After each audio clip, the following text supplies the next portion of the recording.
What's up, guys? It's the Wolf. Alright, so this particular video, I don't know if I'm going to call it holding to the code or invalid codes or something along the lines. I don't know. I'm just making it up as I get there. Anyway, this particular video is about that sometimes the codes that you guys might be using might be old or out of date. Well, what do you mean? Well, what do I mean is, okay, so let's take, okay,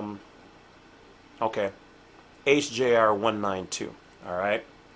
And HJR 192 is essentially about a method of when the country went bankrupt, okay, and they then had the obligation because they took all the people's gold, was it 33 or 38, somewhere one of those two, and they essentially promised to pay people's debts. Now, since then, if my information serves me correctly, it was repealed in 1984. It's operating under a new number. Okay, why do they do this? All right, well, obvious. If too many people are utilizing any service or number, even like UCC, the old UCC code, what was it, UCC 1-208 or something like that, or 207, was the all rights reserved, the one that we all know now is UCC 1-308. They change it. Now, is it purposeful? Is it just because we've been using it too much? It could be all of those and then some. We don't really know, but they do updates from time to time.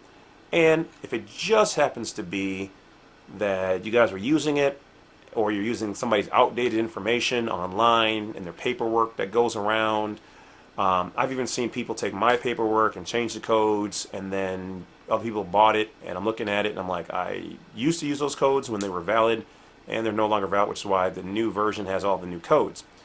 So you guys have to verify the codes, not only for, I mean, just for yourself especially, but those people who are out there, the gurus.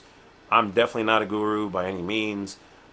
Just a wolf in the game, and all I can say is that, you know, check the codes, do all the history, and if for those people out there buying it, I don't even care if it's my stuff you're getting, whoever's.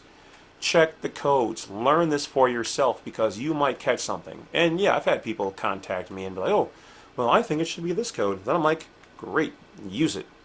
Why?" They start telling me, and sometimes I'll entertain it, because usually by the time I'm using it, I've researched it a bajillion times before I'm giving it to you guys. I don't like to make mistakes like that. Now, grammar, spelling, punctuation, all that kind of stuff, I'm not so great at that. So if you get some of my stuff, you're going to have to fix it yourself, which I always tell you, these are shells, so make them your own. Rearrange them. I don't want everybody using the same paperwork on the same officials, passport, whatever. Anyway, it's a shell. Make it your own. Spruce it up. Psst, psst, psst, psst, psst. There you go. Okay. But in using the wrong codes, that could be why you've got rejections. These people are not going to say, "Oh, HJR 192. Yes, what you really meant was blah blah blah blah." No, they're going to process it like a computer. They're going to go, just like when you're typing your password and you forgot to use the uppercase, and you're like, "I put the same password and it's the right password." In this world, the way they operate, they are not going to tell you what the updated code is. You have to find it. Period. And you're thinking, well, it's stupid. It's just an uppercase letter that I got wrong. These people are not here to... You're showing incompetence, right? Because you didn't know, and you didn't do your research long enough or good enough. So when you get somebody's file, even mine, double check it. Okay? Try to make sure you got the right code. See why we believe it's the right code. See why the person maybe we got it from thought it was the right code. Maybe it's the wrong code. Maybe it's not the right code for you, but it's the right code for me or these guys. Right? All right.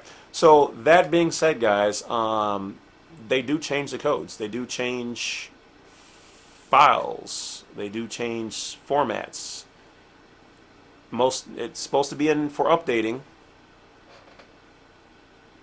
but either way, at the end of the day, it's still you having to make sure that you are using the right code for what you want to get done. So look it up. And here's the thing too. If you're trying to find out some information on a specific code, don't hesitate to ask, is this the current code? If not, what is the new one? What is this now operating under? You can ask those questions, and they're supposed to tell you. You should also do your own homework to make sure that they're not steering you wrong by saying, oh, well, we thought you possibly were this or that, and so we gave you that one. Yes. I see you fell for that one, Dr. Evil. So, by all means, guys, make sure that you guys are using the right codes, because just because you can pay somebody $2,000, which I've seen some of you guys paying these people $2,000. My God. If you're going to send them $2,000, send me at least $500 or $600. Jesus. And don't forget, if you're a millionaire, hit your boy up. All right? I need $1 million in the bank at some point in time for educational purposes. That being said, yeah, you guys should be good. That's about it. Like I said, I've just noticed that some of the codes have changed. Some people are, like I said, a lot of people still out there harping on HJR 192. But what is that? What does HJR 192 stand for? Well, off the top of my head, it's something along the lines of, now remember this has been repealed, 1984, but I do believe it says that all public U.S. debts are obligations of the U.S. Treasury. Because remember, they took all the gold, and so they were under obligation of providing us with some form of payback credit. Now, what it is today, how to use it, can you still use it?